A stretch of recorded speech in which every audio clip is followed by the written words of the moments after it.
人吗？哦，对，你不是男人，你是太监。老子是太监，你信不信我弄死你？来，有本事你就过来，我倒想看看你是怎么证明你不是太监的。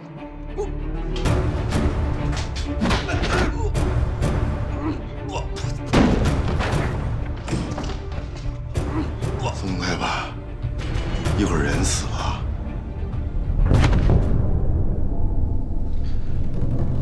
淘气。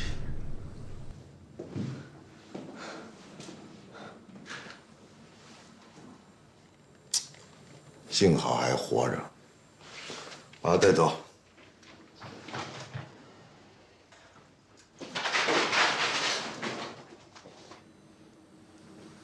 受不少苦吧？咱们俩可算是孟良交战，谁也离不开谁了。先别急着谢我呀，今天救你的主要功臣那是刘宁，回头出去好好谢谢人家。你能先把我放下来吗？渴了吗？我给你倒杯水去。你别跟我贫了，赶紧把我放下来。那么着急呀？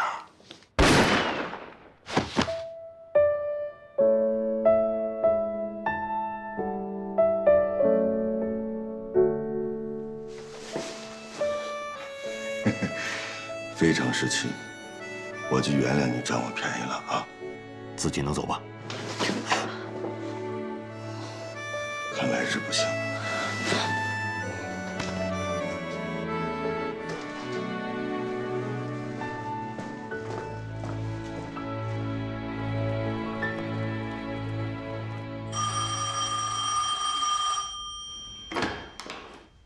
喂，这里是大王庄派出所，你找哪位？好的，陆科长，你的电话。找我的？找你的。你好，哪位？啊，虎子，什么事儿？啊，周雨涵已经被我们成功的解救出来了，你马上去报告周局长，最快2、3个小时就把他平安的送回去。还有啊，你务必保管好周雨涵的记录本，那上面记录着2个日本战犯的重要口供，非常有价值。听懂了吗？好。所长，饭给周雨涵送过去了。送过去了。哟，谢谢。那你忙您的，我走了。慢走。食欲够好的呀。是这样啊，我已经把你的事儿向周局长汇报过了。你看这样行不行？趁我现在还有点时间，你把抚顺的情况跟我说一说。我一会儿还有别的任务。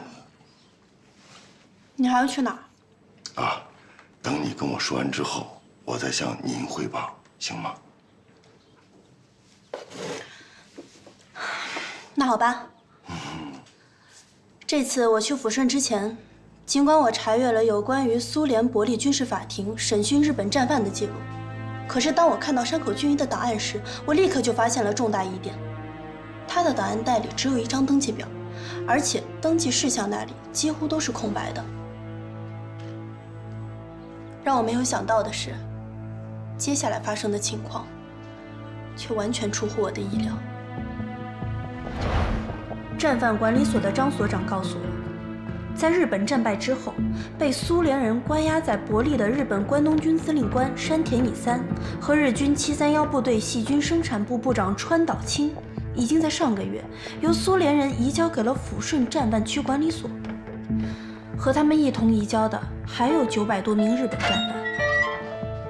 在得知这个情况之后，我很兴奋，当即决定立刻提审山田乙三和川岛清。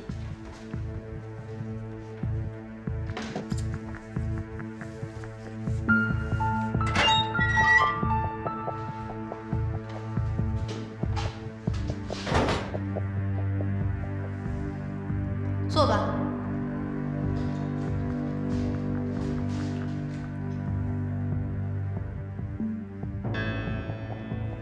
山田乙三，山田君，我是春城市公安局。私は中国の公安。这次来，我是让你辨认一个人。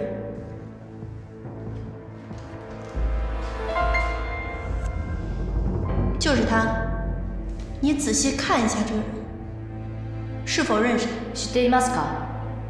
はい、彼は知ってます。是的，他认识。那好，那你就把你所知道的有关他的情况全部告诉我。なら君は知っていることは全て教えてください。はい。この人は山口純一です。是的，这个人叫山口俊一，是日本关东军第731部队一部的部长，医学博士，少将军衔。一部的职责和任务就是对多种细菌和病毒进行研究和实验。山田乙三，你所说的对多种细菌与病毒进行研究与实验，指的是哪些细菌与病毒？言ってることはどんな菌とウイルスなんですか？ごめんなさい。専門な人じゃないので。因为我并非专业人员，ウイルスの種類は所以对细菌和病毒的种类不是很了解，知道的不多。那你总该知道，在你们进行细菌战的时候，用的都是哪些细菌武器吧？知ってるか？はい。これらの武器は大体に分けて。这些武器大致分为包含鼠疫、霍乱、炭疽病、伤寒和肺结核病菌等各种类型的炸弹。那他们是如何进行研究和彼实验？らはどうやって研究と実験するか？僕はソビエ連邦軍事法廷で。这些呢，我在苏联远东军事法庭上做过陈述。一部的研究与试验，大部分都是在活体的受验者身上进行的。活体？你所说的活体，是否就是指的是活人？生きている人なのか？はい。是的。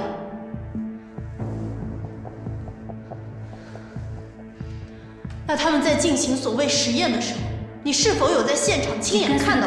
現場で見たか？はい。是的，当时我是去视察，亲眼看到过一次。他描述了山口俊一在做活体解剖时的惨无人道。山口俊一认为，麻醉以后的研究数据是不真实的，所以他在解剖时，受验者发出的叫声是常人所无法想象的。他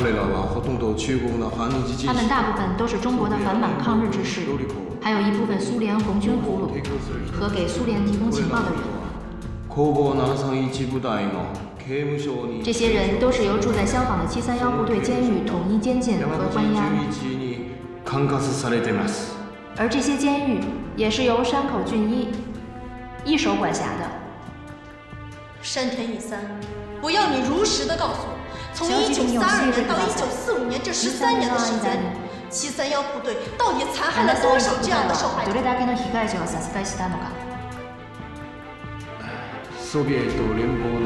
苏联的远东军事法庭上已经对此做出过统计，大概有3000人左右。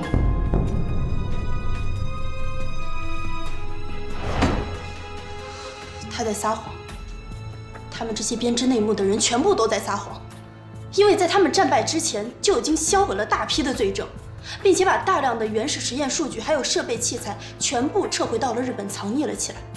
可是美国人却跟他们达成了交易，以保证他们免于起诉作为条件，把那些数据还有材料据为己有，让那些细菌战犯逃避了东京审判。这也是他们拒不承认全部犯罪事实的原因所在。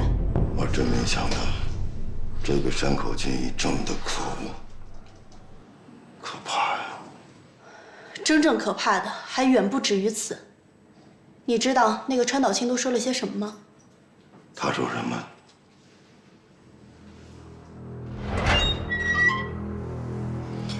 川岛清是731部队细菌生产部，也就是4部的部长，少将军衔，跟我们要查的山口俊一一样，都是731部队长石井四郎的得力干将。他供称，山口俊一确系一部部长，并且很受石井四郎的赏识，经常派他去执行一些特殊的任务。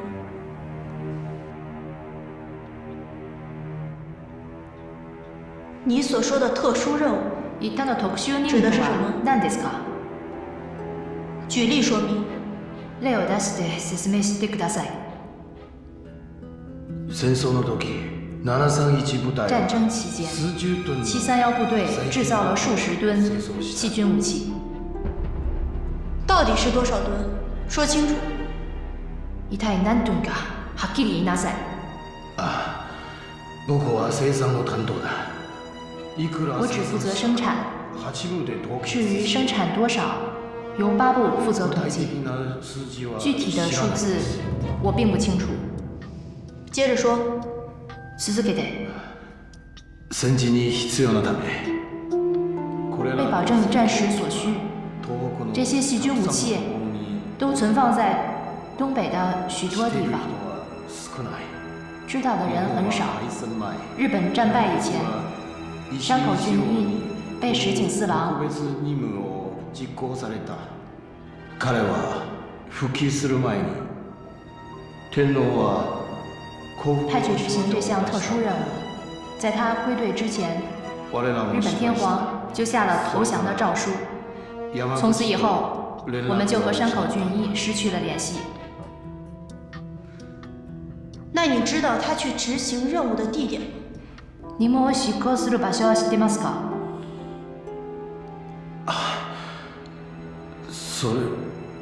それは高度不知道，这是高度机密，确实不知道。如果知道的话，也许就不会和他失去联系了。那你知道山口俊一还有什么家人？山口俊一は他の家族はいますか？彼の妻は降伏少女を発付他的妻子当日在天皇投降诏书颁发的那天晚上就自杀了。山口英子です。他还有个女儿，叫山口惠子。山口惠子。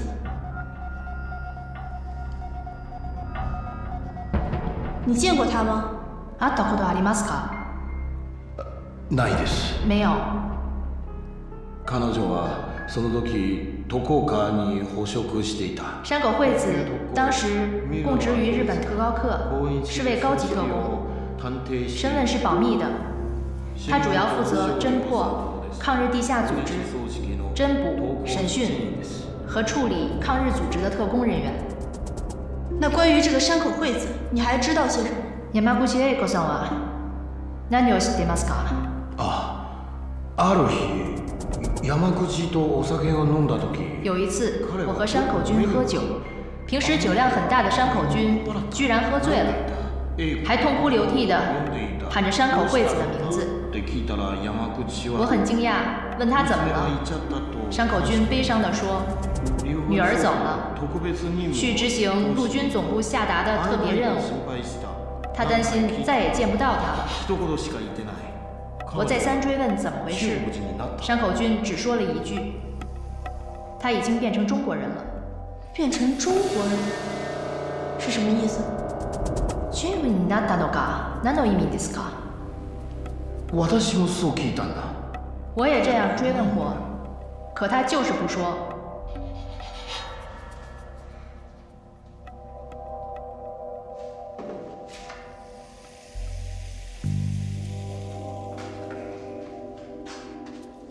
照片上的人你见过吗？この写真の人は知ってますか？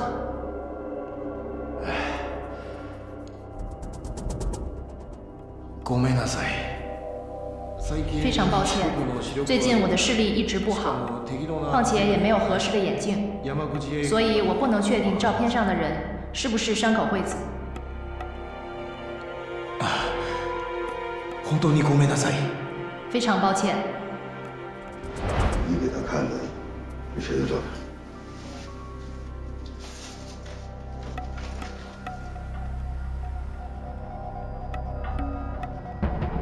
山口惠子。对，这是他小时候的照片，是我从军统缴获的机密文件里发现的。可是川岛清并没有确认她就是山口惠子。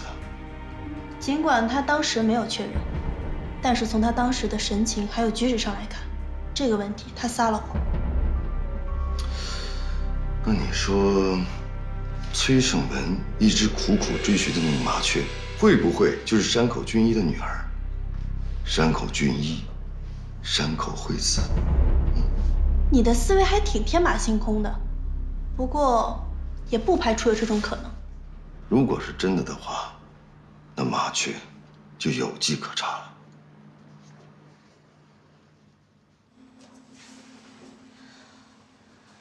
为了进一步核实情况，张所长又带我去见了一个人。那个人姓刘，是当时731监狱里面做饭的一个中国劳工。他在指认了山口俊一之后，又跟我谈了一件事情。日本人曾经让老刘做过一个蛋糕，山口俊一亲自出门把蛋糕端了进去。随后，老刘就听到了一个年轻的日本女人在感谢山口俊一。她说她没想到爸爸会送给自己这样一件生日礼物。这么看，山口俊一是有一个女儿的。可遗憾的是，老刘并没有见到她的模样。而就是这个日本女人在执行陆军总部下达的特别任务。我查到，这个山口俊一，他应该知道谁是麻雀。那也就是说，崔胜元调查麻雀的方向是对的，而这个山口俊一身上隐藏了太多的阴谋了。不行，我得马上去找崔胜元，跟他好好谈一谈，让他把他掌握有关麻雀的所有情报都交出来。因为现在不是他个人恩怨的问题了，这关乎民族大义和国家安危。值得注意的是，山口俊一是研究细菌武器的恶魔，山口惠子也就是麻雀，他的电台偏偏在这个时候出现在春城，这之间有着必然的联系。不行，我必须现在马上把他送回去。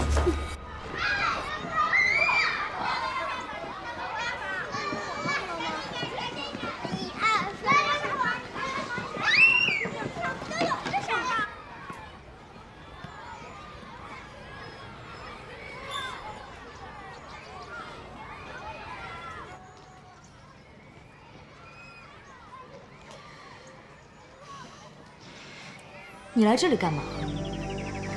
我正好路过这儿，见里边挺热闹的，我就看了会儿。路过这儿，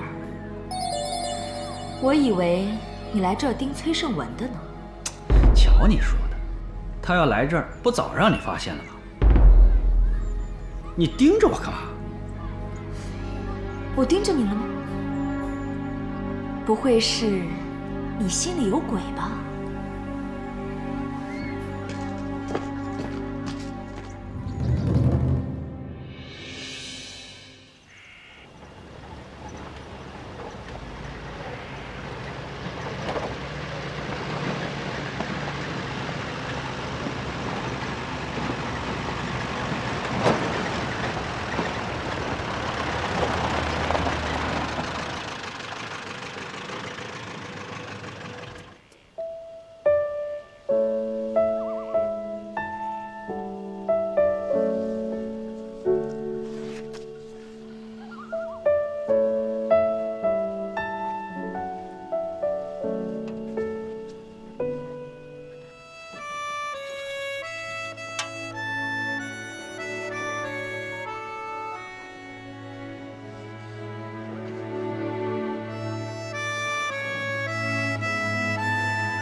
林子里风大，也着凉。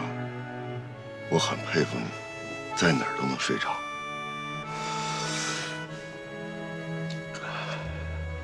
谢谢啊。客气了。哎，我一直没倒出空来问你，张倩倩被杀的案子怎么样了？还没破，不过红姑有嫌疑，和625并案了。也不知道我娘现在怎么样了。我那么多年没回家看看了，我能不担心我妈吗？哎，对了，你那个记录本里头写的那些文字跟天书似的，什么意思啊？你听说过达芬奇镜像字吗？听说过啊。达芬奇擅长用左手写反字，想探其究竟的人只能用镜子识别一部分，所以很多人也称它为达芬奇密码。但人家写的是英文啊，汉字也能这么玩耍啊？当然了，我是受他的启发，把注音字母的形状稍微改变了一点点，所以才有了只有我一个人才看得懂的天书。怎么样，我厉不厉害？不是你神气什么呀？不就是拼音吗？我还以为有多复杂呢。哎。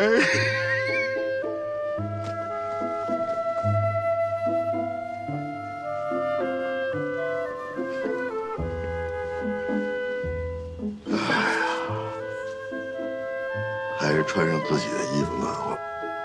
陆凯，你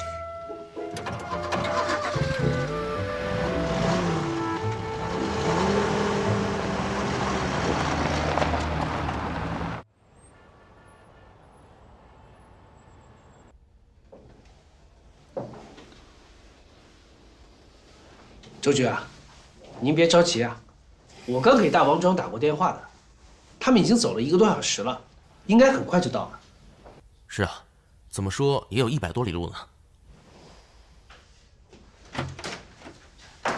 周叔，哇！哎呀，我就出趟公差回来，你们至于这么多人来迎接我呀？没正形，不知道这么多人担心你。担心？小周，我们听说你被迪特绑架了，我老担心你的。周局和大家都很担心你的。周叔，你是担心案子吧？甭废话，快把你知道的情况说说。哎，这连续作战啊！你们这是连喘口气儿的机会都不给我啊？让你们都喘气儿，特务们都跑出800里地去了，快点！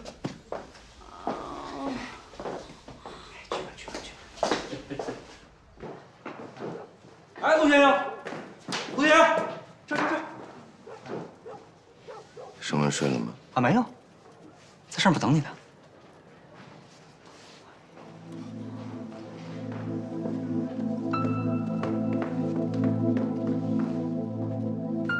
整个情况就是这样，我汇报完了。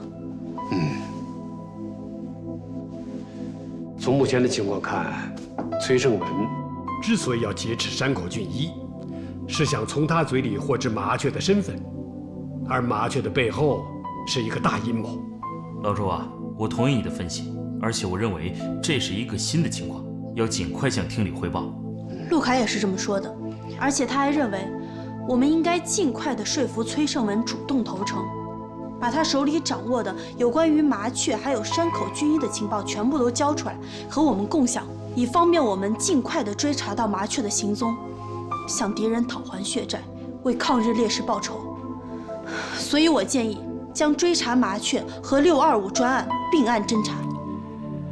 山口俊一被劫与竞争行动有关，但日特麻雀的身世与下落应另案侦查，不应并入625专案。周局，那对于那些已经暴露的敌特，咱们是抓是不抓？对他们不能轻易动手。那些我们已经监控的敌人，无非是敌人放在我们面前的幌子。如果贸然抓捕他们，等于是向敌人报了警，我们刚刚获得的线索就会被敌人主动掐断，这对625专案的侦破极为的不利。那张倩倩被杀的案子呢？我们也不动吗？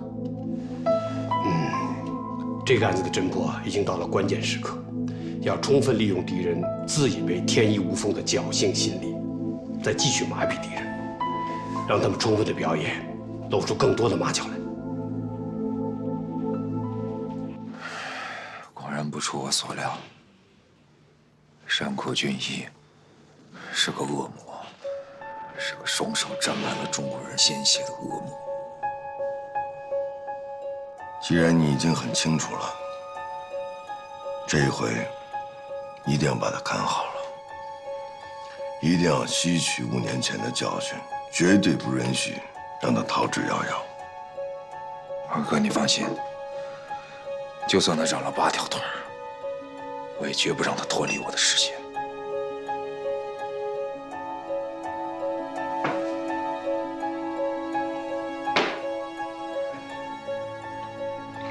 盛文，你想把山口俊一藏起来，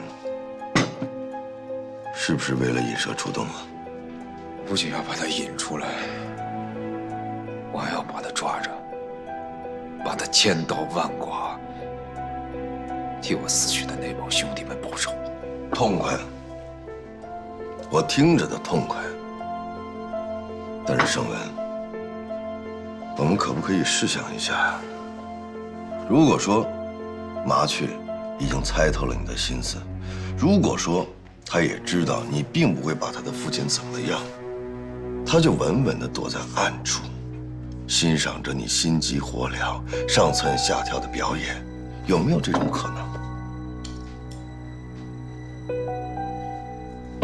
退一步说，如果他真的被你演出来了，你告诉我，你有多大的把握将他生擒活捉，接受正义的审判？我认为啊，要彻底清算山口俊一这对父女的罪行，仅仅靠你一个人的勇气是不够的。你单独行动，如果失败了，你想过后果吗？他们会加快实施罪恶的步伐，那样的话就会威胁到国家安全，无数人的生命。你好好想想，我们只是刚刚的接触到了和他有关系的线索，他们就对周雨涵痛下杀手，这说明什么？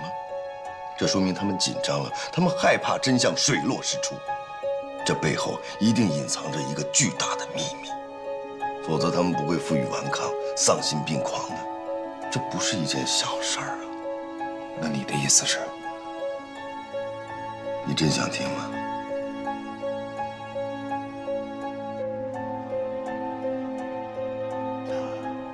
交出山口俊一，你要主动去向人民政府自首，争取得到宽大处理。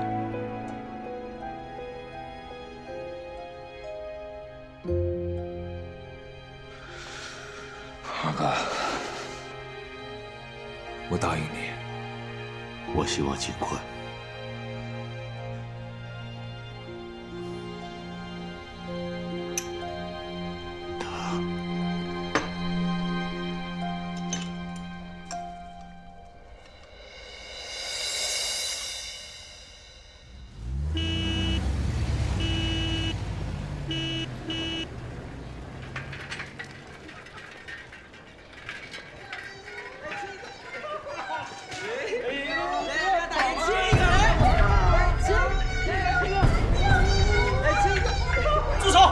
放开那个女同志！你们在干什么？我告诉你们，我可是公安局的。公安局的就了不起啊！快走开！地痞流氓！你们三个大男人欺负一个女同志，你们还有理了？你们别害怕。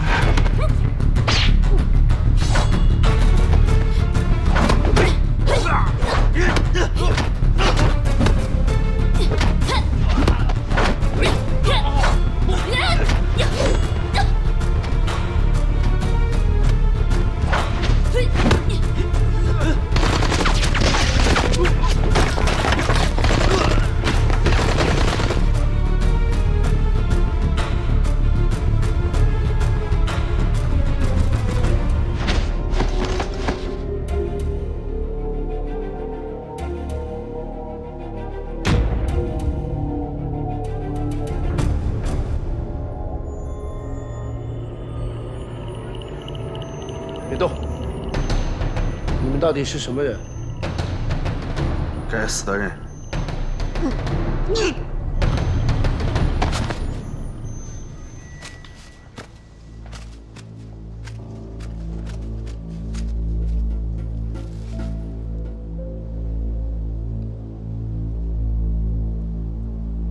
服毒自尽。敌人连续2天针对周雨涵的暗杀，让他意识到，他针对日本细菌部队的调查踩痛了敌人的尾巴。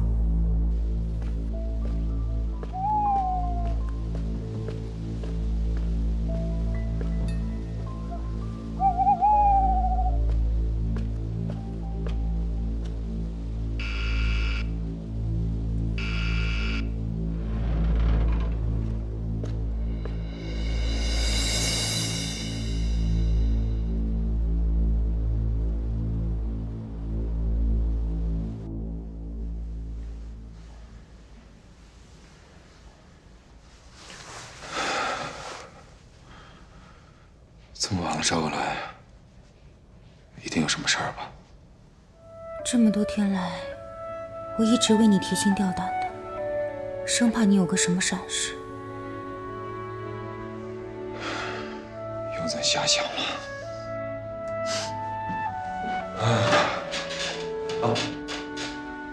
我今天看到我们二哥了。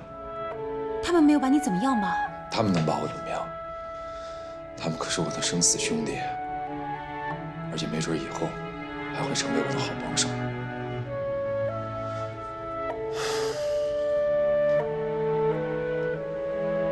盛文，我再次求你了，放下仇恨，别再固执了。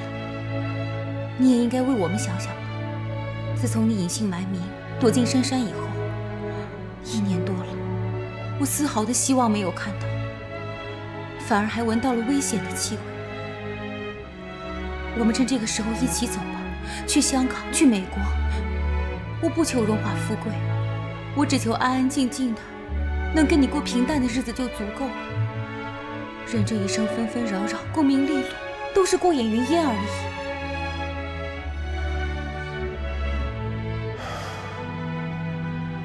你想平平静静的过日子，在异国他乡终老一生，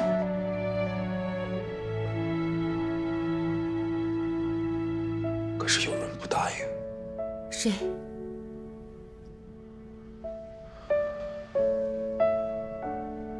我那帮被日本人害死的兄弟们。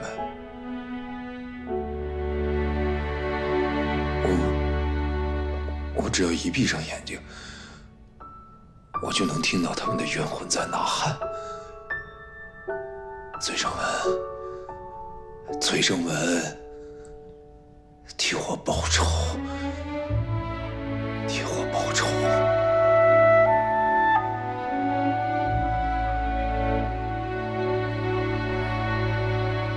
盛文，无论发生什么事，我都会陪你在一起。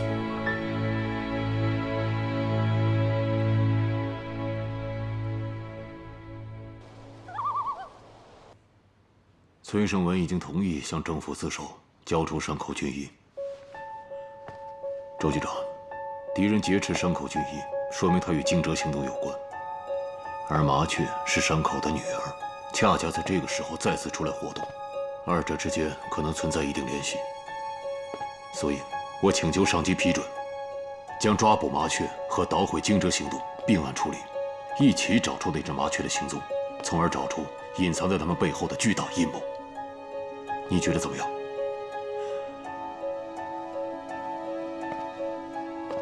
陆凯，你这个要求我不能同意。为什么呀？你能说说理由吗？你要什么理由啊？这还不清楚吗？我不清楚啊。我甚至都不理解啊。你不理解？我提醒你，你是个受党教育多年的干部，老同志。是，你是为革命做过一些工作，但是这不能成为你居功自傲的理由。甚至你违反了组织纪律，你还浑然不知。哎呦，我居功自傲？局长，您得说清楚，我浑然不知什么呀？你最大的问题就是，把个人感情和工作混为一谈，忽略了全局工作的重点。我们现在的工作重点是破坏敌特的惊蛰行动，不是追查麻雀的下落。而你过分地夸大了崔正文个人的作用，这还不够吗？我绝对没有，您冤枉我了。我向毛主席保证，我绝对没有。周局长，这个麻雀的存在，它不是虚构的，而且它会成为我们侦破惊蛰行动的重大阻碍。我承认，这一切都是基于我的设想与推断，但这不是没有可能的。但大胆设想，小心求证，这不就是我们的工作方法吗？即便是这样，你也不能违反组织纪律。那个崔胜文现在什么身份，你不清楚吗？他现在还是特闲，这是阶级立场问题。你听着，你马上叫那个崔胜文回来投案自首，交出山口俊一，争取宽大处理。等我们主动抓到他，性质就变了。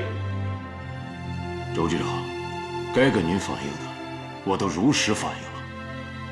如果您只是简单的处理的话，那我只能向您的上级反映了。什么？嘿，你可来劲儿了你啊！你向党中央、毛主席反映也没用。侦破惊蛰行动是我们工作的重中之重。你和那个崔胜文的个人恩怨，给我无条件的靠边站。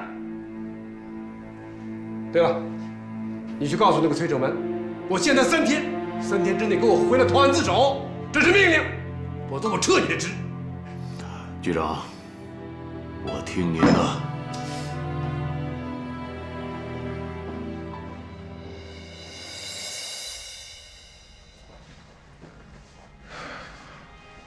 那个日本老头这2天怎么样？你放心吧，一切都很正常。我就是睡觉，也是睁开眼睛的。记住，如果我不在的时候出现什么异常状况，活了命也不能让他跑了。必要的时候干掉他，千万不要心慈手软。我知道了。这种暗无天日的日子，什么时候才能熬到头？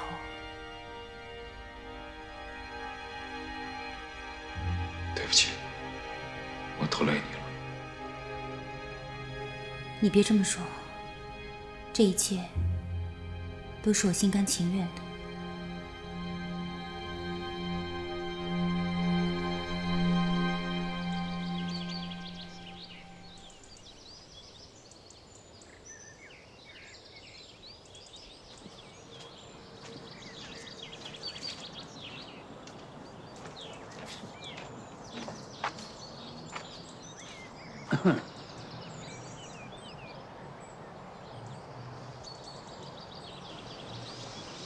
曹双，你来啦？有什么事儿说。为了弥补前段时间对你的考验给你带来的痛苦和不快，我决定了，把我最好的女朋友介绍给你。就算是对你的弥补吧。男人嘛，身边怎么可能没有女人呢？他28岁。燕京大学毕业的，无论是长相还是学识，那都称得上春城一绝。这样吧，晚上我就把她带到你家去，你把家里收拾干净一点。女人嘛，都爱干净，对吧？你什么意思啊？什么意思啊？要跟我施美人计是吗？你看错人了。要是没别的事，我可走了啊。哎，曹创。你急什么走呀？哎，你要是老这样的话吧，我倒是对你有一点点怀疑了。那只有共党才拒绝美人计呢，对吧？我不想听你废话。那要废话是二叔的指示呢？二叔让你明天就出发，带上你绘制好的地形图去澳门，这是二叔的意思。让你俩假扮夫妻一道出行，为了掩人耳目的，还算是废话吗？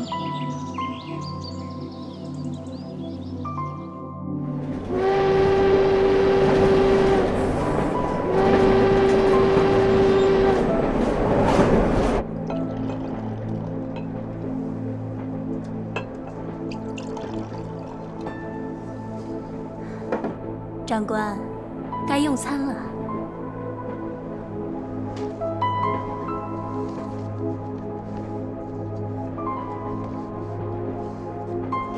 这都是你带的？是的，长官。长官是北方人，这次澳门之行，我担心长官对南方的食品吃不习惯，所以就准备了这些。这次南行，我们是在阴阳两界的边缘行走，稍有不慎，就要坠入阴曹地府。对此，你做好了准备吗？是的，长官。为了党国的复兴，山岚早已将生死置之度外。坐。是，长官。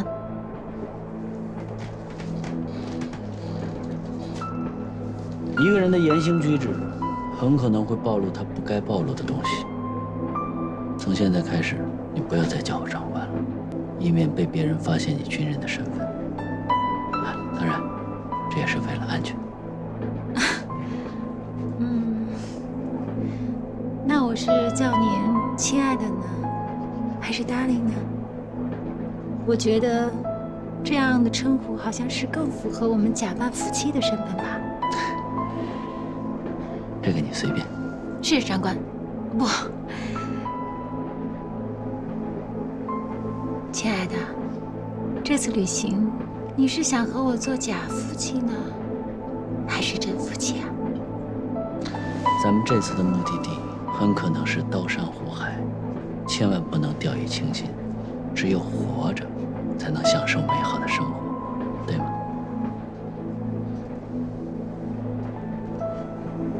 ？Darling, do not want to say anything about the trip to Macau. 愿我们能活着回来。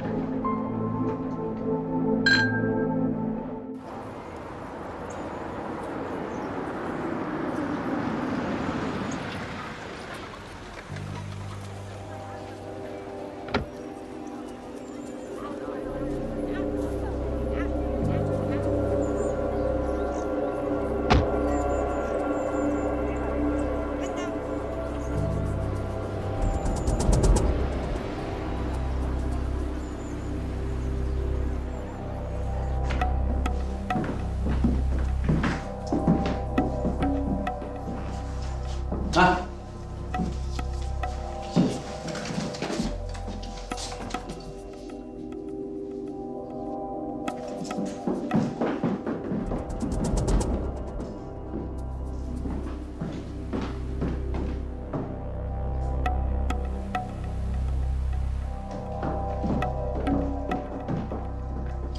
兰兰，饭菜一会儿就到，咱吃完了就过去。亲爱的，都听你的。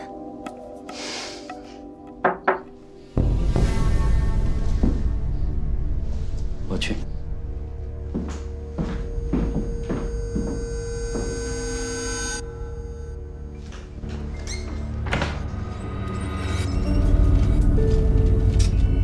先生，你点的菜到了。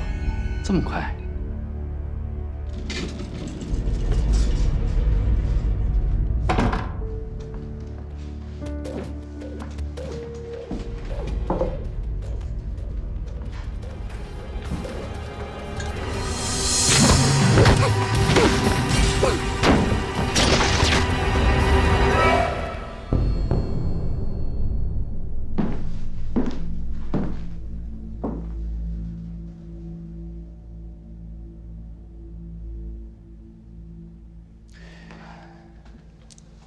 连顿饭都不让吃了。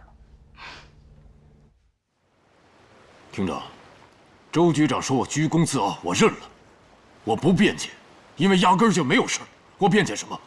可他批评我把私人感情和工作混为一谈，忽视了全局的工作重点，夸大崔胜文个人的作用，这个我坚决不能接受。老首长，当年我在军统潜伏的时候，主要任务就是为我党我军搜集情报，同时向崔胜文靠拢。了解他的个人情况，争取并策划他向我军投诚，这是您布置的任务。周局长他不知道，所以我不怪他。老首长，通过我和崔胜文的接触，我了解到，他是一个为人正直，在政治上有独立见解的热血男儿。抗战胜利之后，他亲眼目睹了国民党内部派系斗争、贪污腐败的事实，所以他对国民党丧失了信心。他接受了我对他的争取，向我军投诚。可是，在关键时刻，他突然诈死，神不知鬼不觉地失踪了。我承认，他利用了我们，利用了所有人。可这正是因为，一个像鬼魂一样缠绕了他多年的人，杀死了他的30多个兄弟，至今还下落不明的日本间谍麻雀。而这个麻雀的父亲，极有可能就是日本731细菌部队的杀人恶魔山口俊一。哦，这可是个很重要的情报。敌特劫走山口俊一，我怀疑这件事情与惊蛰行动有关，所以我建议将抓捕麻雀并入625专案。从个人情感上来讲，这个建议是可取的吧？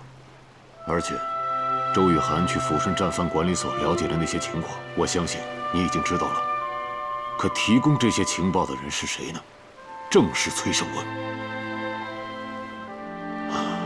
老首长，据各种迹象分析，这个麻雀和山口决一极有可能和我们正在侦办的惊蛰行动这个案子有关联。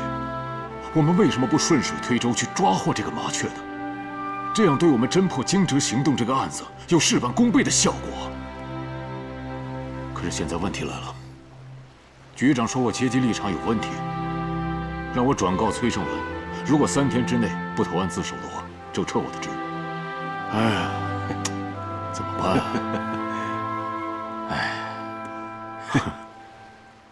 老周这个人呐，脾气是急了点儿，但是他现在重任在肩呐，压力巨大呀，说话硬巴了点儿，也可以理解，你说是吗？嗯。再说，你是他的爱将，他骂你几句，嚷你2声就受不了了，不至于吧？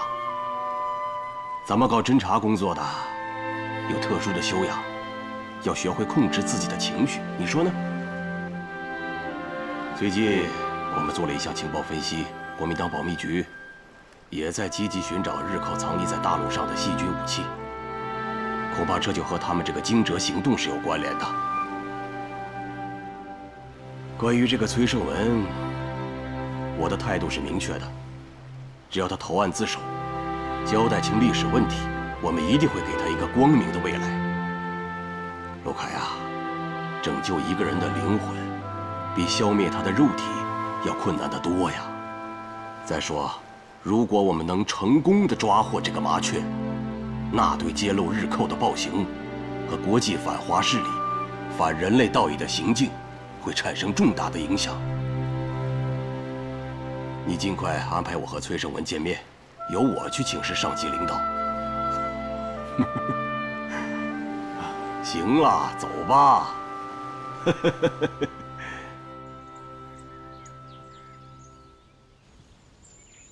小崔啊，对于你我们还是了解的。在抗日战争时期，你不畏强敌，不怕牺牲，自发运用你的聪明才智，和残暴的日寇斗智斗勇。这一点，我们是永远不会忘记的。你以为你和陆凯都是自发的抗日行为？不是的。比如营救战俘和取证日本细菌作战部队的暴行，其实这些啊，都是我交给陆凯的任务。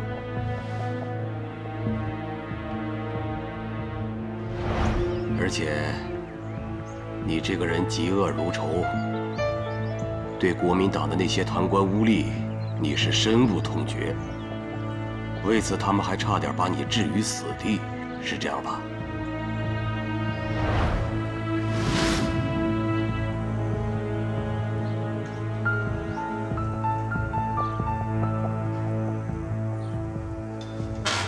所以，副站长，你们军统管天管地，还管到老子的警备司令部来。这帮当国的败类，不顾军人的荣誉，贪污腐败、欺男霸女。当国有你们这样的军人，悲哀。少他妈给我扯这些没用！告诉你，抗战8年，老子也是带着弟兄们低着脑袋打过来的。老子现在只不过是弄了点汉奸的钱财，玩了几个他们的女人，这他妈的算个屁呀！啊，值得你3番5次的向上峰举报我？你果然胆大包天，保密局的人都敢动。保密局？保密局在我眼里算个屁！既然你敢摸老虎的头，那就要有被老虎拍死的觉悟。长官，先杀了他们！当国的败类，军人的耻辱！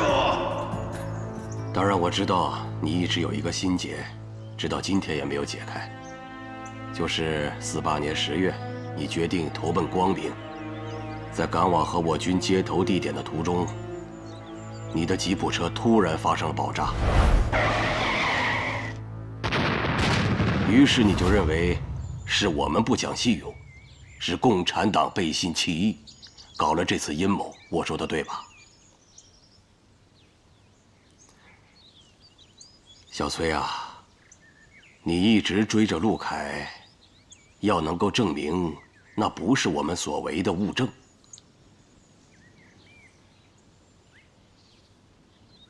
可以看看这个，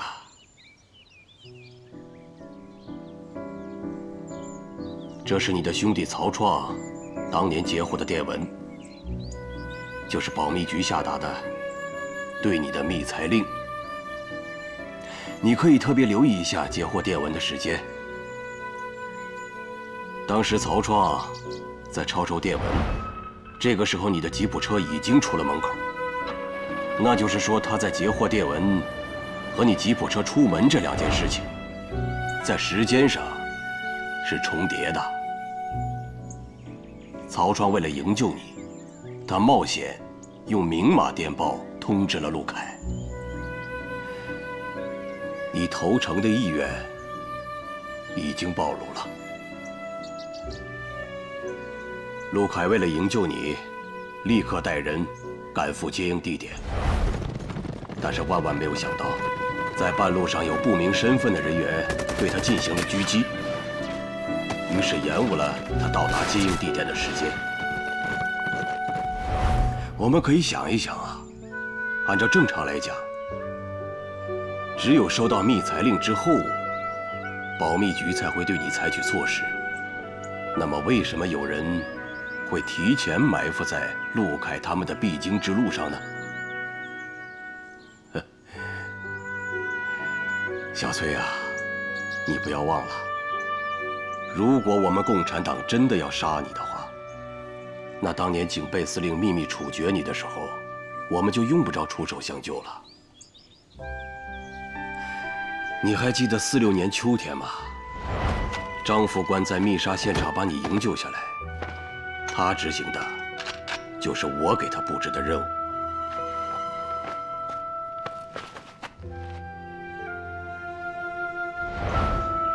张副官是我的救命恩人，我一直都想当面对他表示我的感恩之心。你永远也见不到他了。在营救你的第2天，他就牺牲了。但是他的牺牲，同样也是为了营救你。虽然我已经命令张副官立即撤退，但是他年轻气盛啊，非要再回到办公室去取一份密件，把他带回解放区。不料被警备司令给扣押了。敌人对他进行了残酷的审讯，但是张副官始终咬紧牙关，没有承认自己的真实身份和营救你的内幕。狡猾的敌人恼羞成怒啊，为了撬开他的嘴，决定在他身上使用从美国中央情报局引进的土镇剂，学名叫做硫苯水钠。这种东西啊，可以使人的大脑失去对自己行为的控制，可以在无意识当中对别人的提问做出应答。药效发作以后，说假话比说真话更加难受。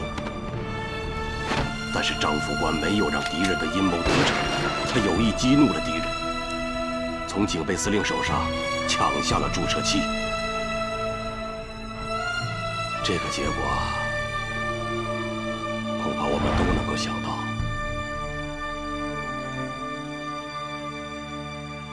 张副官用自己的牺牲对你向上级申诉赢得了时间。国防部督察组经过调查，确认你是被那些贪官污吏给陷害的，于是给你平反，给你官复原职。我们的同志用自己年轻的生命换回了你的性命，这难道还不说明问题吗？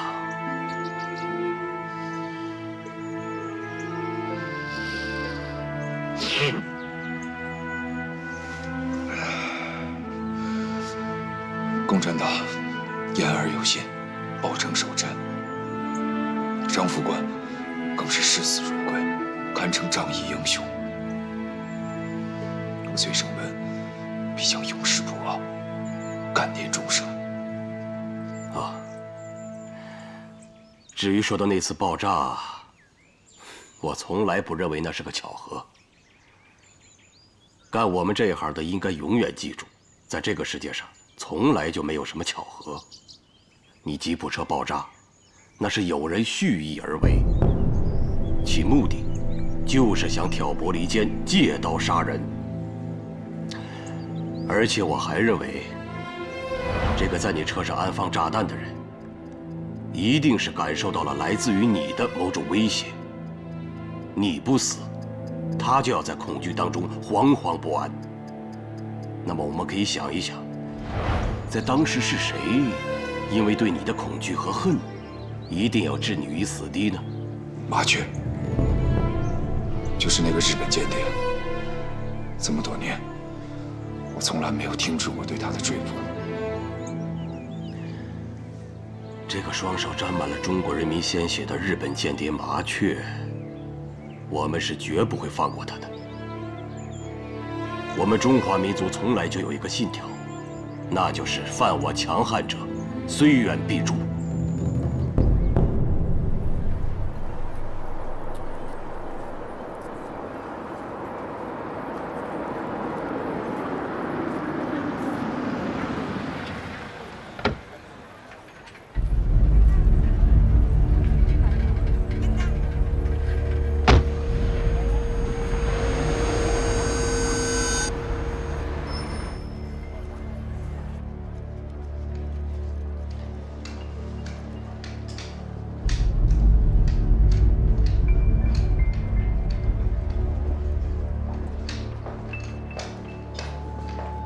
站住！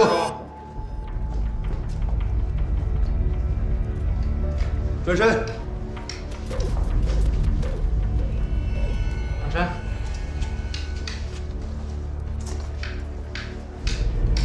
行了，包拿过来。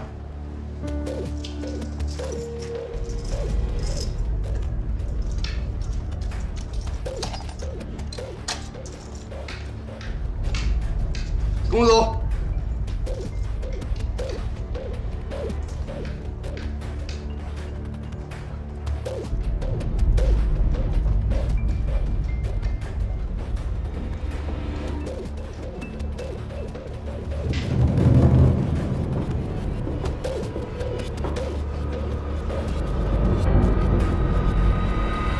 你是曹创曹先生吧？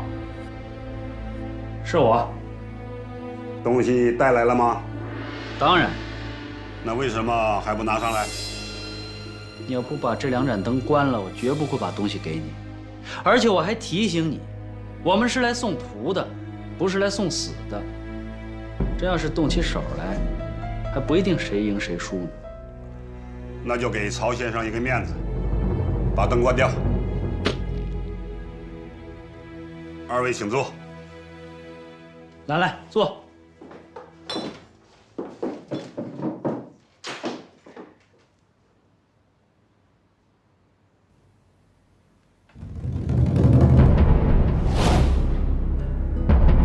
那个叛徒名叫田园，被他出卖的同志已经达32人之多。组织上要求你们，无论在任何情况下，一旦发现他，立即处决。曹先生，可以把地形图交出来了吧？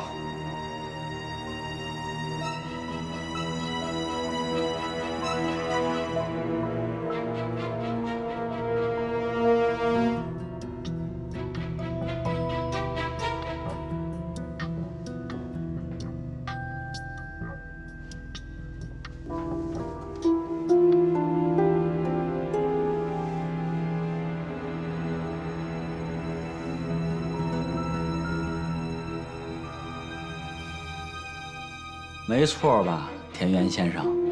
怎么？曹先生认识我？3年前，田先生的大名那真是如雷贯耳。作为军统春城站的一员，我十分荣幸地见过您的照片。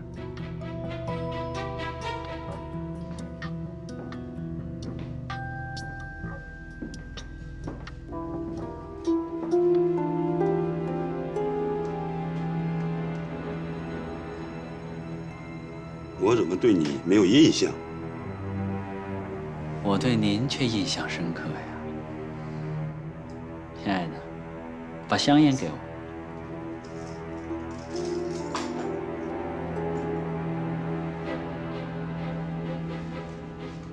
哈德门香烟，来一个。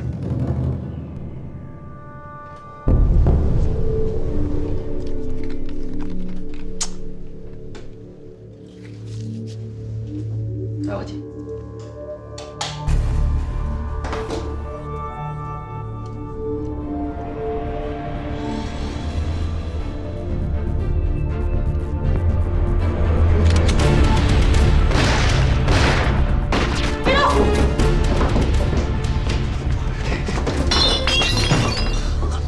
说，你们到底是什么人？不说是吧？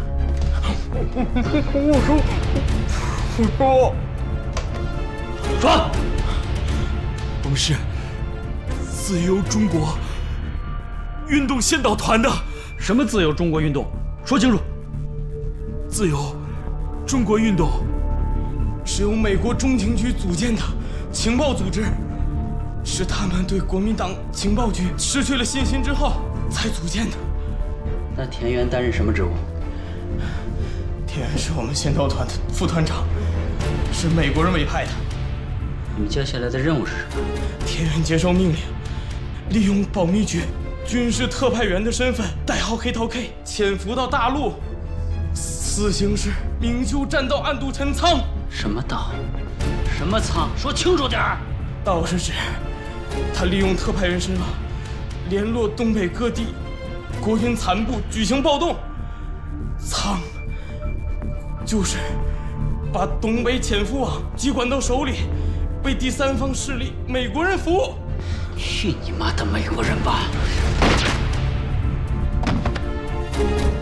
不许动！不许动！不许动！别动！把手放下！别放下！别放下！放下！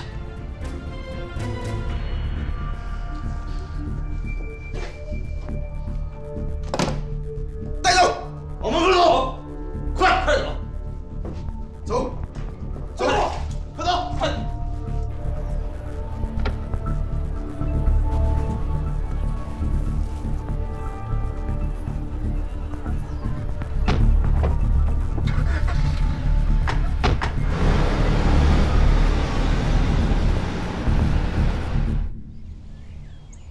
小崔啊，我们说话是算数的。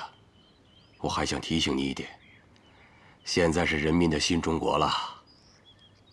我们说什么话、办什么事，都要守规矩、讲章法。你说呢？长官，我崔胜文是明事理的人，我知道向政府自首是我唯一的出路。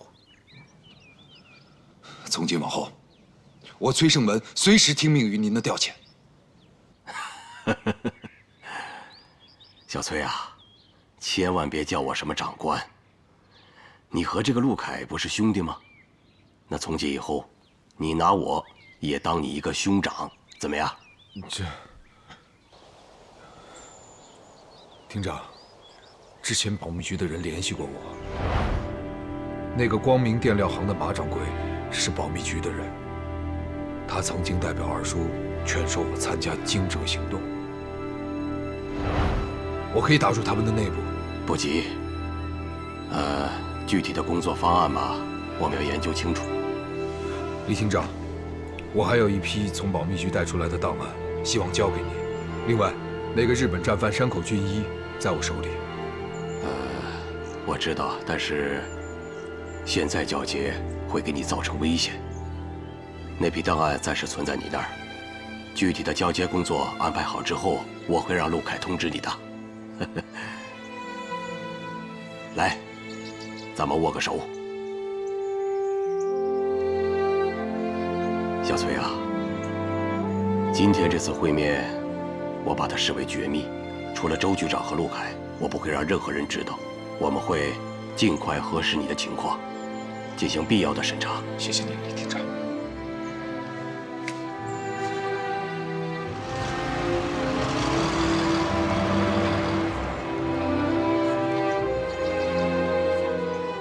想什么呢？我在想，共产党之所以能打败国民党蒋介石，其中很重要的一个原因，就是因为共产党有无数个像李厅长这样睿智仁义的好长官。这只是你的初步印象，时间长了，你就会明白，为什么共产党会打败国民党。因为我们共产党团结一心，而国民党内部勾心斗角，离心离德。二哥，你这番说教的话，现在听来还挺顺耳的。事实胜于雄辩。